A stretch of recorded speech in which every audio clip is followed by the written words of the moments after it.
Você tem o primeiro gol para a gente avaliar com a bancada aqui o que foi esse gol do Romero. O Romero nasceu para fazer gol no Corinthians, ó.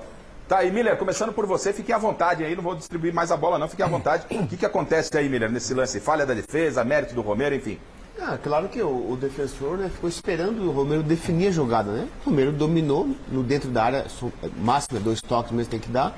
Ele domina e bate bem, né? Colocado, rasteiro, todo o mérito do Romero. Jogador? Não, é verdade, o Romero é impressionante, né, jogador? Ele é um jogador que ninguém acredita. Artilheiro da Arena, pô. Artilheiro. Não, aí você acha que o Romero não vai dar mais, aí ele aparece fazendo 2 golaços Ninguém hoje. coloca ele como titular. Ninguém coloca ele como Nem titular. Nem dá pra pôr. Não dá pra pôr como titular. Não, mas ele não é titular. Por que não dá? Por que não dá? Não Porque dá. não dá. Ah, mas ele tem condições. Não tem. Você Não, colocaria? Não tem. Nesse time hoje, não. Então tá bom, Xaropeta. Ele é um Olha aí. jogador útil, o treinador.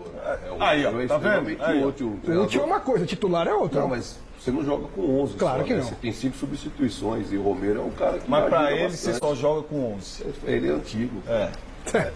Ou seja, fica claro, o Sérgio, fica claro que para uma temporada longa, para competições, não basta ter um time. Por exemplo, eu acho que o São Paulo tem um bom time.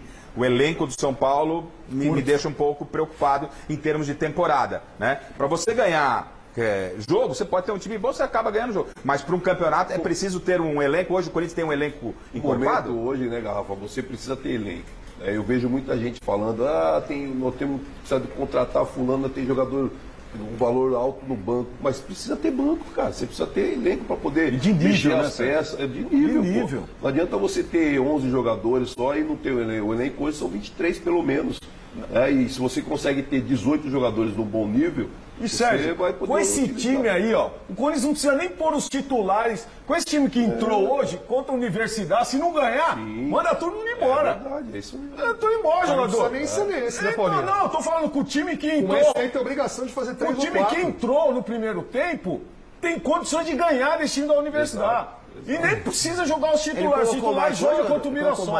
Colocou, começou a jogar. Colocou com o Maicon. O Maicon jogou bem. O Jogou Maicon é bem. um jogador Baita que, jogador, pô. ou em Esse forma, muda. no ritmo, ele é titular. Ele O muda Corinthians o campo. tem hoje um elenco para brigar de frente com as melhores equipes do país ou ainda carece de reforços? Eu acho que na defesa precisaria reforçar um pouquinho as laterais. A gente vê que tem o Léo Maná, ainda eu acho que não está preparado para assumir uma titularidade do Corinthians. O Matheus Bidu é muito bom lateral, mas assim, se a gente for bater de frente com as grandes potências, eu acho que o sistema defensivo do Corinthians precisaria dar uma qualificada. Mas de um modo geral, todos os times têm suas carências, suas dificuldades maiores. O Corinthians tem condições de bater de frente e lutar por títulos em qualquer competição. O Alex falou do setor defensivo. Por exemplo, os 2 titulares, na minha opinião, do Corinthians são excelentes jogadores, que é o Ramalho e o Henrique. Agora, os 2 reservas, Aí que precisa tá. dar uma equilibrada. A gente não porque joga a hora que só com perde os 11, né, dois, professor? Tem precisa 5 dar uma substituições. equilibrada. Então, é isso aí, precisa dar A uma janela equilibrada. do Corinthians, né, na Garrafa, foi boa no ano passado. Só que esse ano o Corinthians não trouxe jogadores. Tá precisando reforçar, porque no ataque perde o Pedro Raul, que se não foi bem, é um cara que ela sempre reserva pro Yuri. O Romero começa a ter oportunidade. Desculpa, Fernando. O Pedro Raul, o Corinthians ganhou como reforço. 5 milhões, pagou e agora se livrou, né? Como Desse negócio jeito. foi um péssimo negócio, mas como não entregou Mas absolutamente precisa nada. de mais um jogador de ataque. Tudo bem. Precisa de mais um cara Até pra o ficar Martínez, ali, pra mim, né? ainda não vingou. Acho que... Então eu acho que a janela do Corinthians ano passado foi muito boa, mas esse ano carece, principalmente na defesa, como falou o Alex. Sai 2 jogadores importantes como o Gustavo e o André Ramalho, Kaká não dá conta do recado, Félix Torres não dá conta do recado, né? O menino, o João entrando para jogar, precisa de mais jogadores. Aliás, você tem o gol do Guarani, acho que é o segundo, do João Marcelo, já que estamos falando de defesa, não é? Foi lá pelo lado esquerdo, quero que, principalmente os ex-jogadores aqui, possam falar a respeito do lance, né? Vamos mostrar o gol do João Marcelo, gol do Guarani. É o gol do Guarani, não, é esse aí, é o segundo? É o segundo gol, Esse é o segundo. falha do Kaká. Falha do Kaká. O Fernando Torres sai lá na lateral, que não era para ele estar lá. Não era para ele estar lá, né? E aí ele sai, e aí o Kaká chega atrasado no jogador. Ele ficou longe, né? Fica longe. Quando é na área, você chega colado o jogador. Ele dá bote na cobertura. Não precisa 2 jogadores dar o bote lá no jogador do Guarani. Na lateral. 2 jogadores falaram, 2 foram lá, sem função nenhuma, deixaram ele E ainda cruzar. não bloquearam a bola, né? E aí o zagueiro falhou no primeiro pau, né? Bola no primeiro pau é do zagueiro. Não, e outra coisa, bola né, na jogador? linha da área, dificilmente pressionado, o cara faz segundo pau.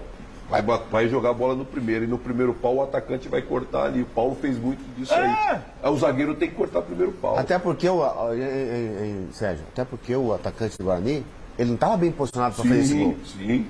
Por isso que foi falha da defesa do zagueiro. Não, e ele chapou à vontade. Isso, ele não estava bem posicionado para fazer o gol. E o primeiro gol do Guarani, o gol do Bilu, jogador que começou no Corinthians, quero que vocês falem também, já que ele está falando de defesa, o Corinthians precisa acertar essa defesa, e a pergunta que eu deixo para vocês é, Gustavo Henrique, é questão de tempo para retomar a condição de titular? Vamos ver esse primeiro gol do Guarani aí, também falha da defesa De corintiana novo, ou não? falha na marcação. O que eu acho inadmissível é que são jogadores profissionais, são jogadores adultos. Esses lances, se é num sub-20, se é ou não é, sério? Ô Paulo, vou falar pra você. Quem marca lá no fundo, ó? Acontece muito isso aí. Mas não pode, Você vê cara. os dois zagueiros balançaram com a bola aqui do lado esquerdo, balançando pro lado direito da defesa do Corinthians.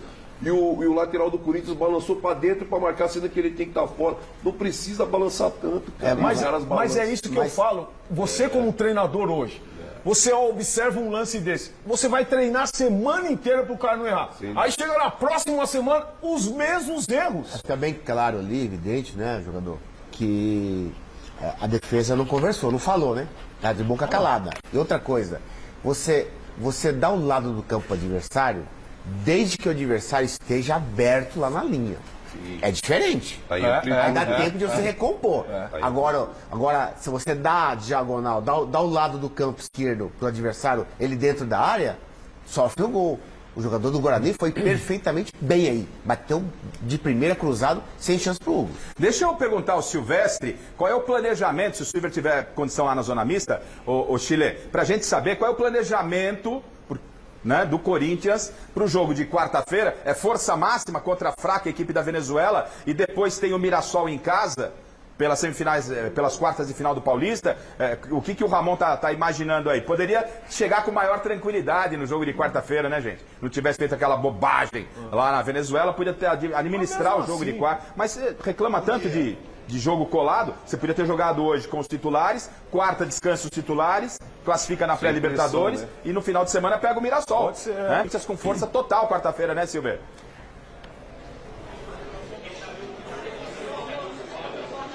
A tendência é Corinthians força máxima quarta-feira, precisa ganhar o jogo aqui na Neoquímica Arena, não dá para vacilar.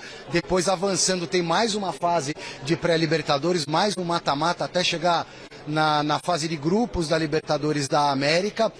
O Conselho Técnico da Federação Paulista amanhã vai resolver datas, locais e horários desses jogos de mata de quartas de final do Paulistão. O Corinthians vai decidir em casa contra o Mirassol. Já tem garantida também, caso avance para a semifinal, o jogo único de semifinal na Neoquímica Arena. Pode ser um cruzamento contra o Santos, por exemplo. E daqui para frente serão 7 jogos decisivos, 7 jogos de mata ou mata-mata, tanto no Paulista como na Libertadores ou pré-Libertadores, desde que o Corinthians vá avançando. Então tem quartas de final do Paulistão, jogo da volta da fase 3 da pré-Libertadores, depois tem o jogo, tem jogo de fase 2 da pré-Libertadores lá e cá, depois tem uma possível semifinal, jogo único, e chegando numa decisão, mais 2 partidas. São 7 decisões daqui pra frente. Tô sentindo um calorzinho aqui do lado esquerdo. Então já tem jogador pra vocês aqui no Mesa Redonda. Segura um minuto aí, Garrafa. Mas é força máxima sim. Tá certo. Paulo, o Sérgio já adiantou de que o Corinthians, não é, por ter Libertadores no meio das fases importantes do Campeonato Paulista, vai sofrer mais que Santos, que São Paulo e que Palmeiras. Você também pensa assim, discorda? Qual é a sua avaliação? Eu creio que o elenco do Corinthians dá para você trabalhar esse elenco, desde que esses jogadores de seleção se concentrem e joguem de uma forma que não pode cometer esses tipos de erros infantis. É lógico que o Corinthians hoje, com esse elenco, como eu mencionei aqui, esse time que jogou aí entrou no primeiro tempo, pode jogar tranquilamente com a Universidade. E você jogar contra o Mirassol, que é o jogo mais importante, nessa semana. Porque não pode nem pensar em perder para a Universidade. Mas tem como não escalar a força máxima na quarta-feira? escalaria. Você não escalaria? Eu não escalaria. Você seguraria algum outro jogador? Eu seguraria pra domingo. Deixa no banco. Deixa no banco, E aí, se precisar- entra como entrou hoje. O Silvestre está chamando, acho que temos convidados lá do Corinthians na zona mista. Pois não, Silvestre?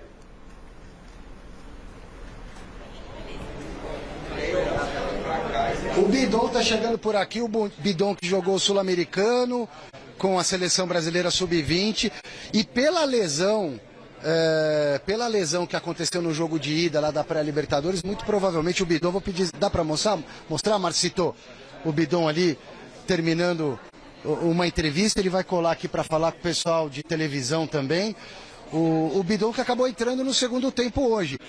Ele pode ser titular na quarta-feira, né, porque o Corinthians acabou perdendo o titular da primeira função do meio-campo, que se lesionou, o Ranieri, lá no jogo da Venezuela. Corinthians, imagino eu que vai entrar com o Bidon nesse meio-campo, nesse tripé, de repente alguém fazendo ali a primeira função para o Bidon, que não é primeiro volante, poder entrar no meio de campo, é uma das alternativas que o Ramon Dias tem para esse jogo. Deram uma enroladinha aqui, mas eu acho que o Bidon tá voltando. Ó, tá chegando. Eu queria acrescentar para vocês que o Romero é o artilheiro da Neoquímica Arena. Já era e agora aumentou os números dele. Tinha 39 gols, o Romero aqui na Casa do Povo, em Itaquera.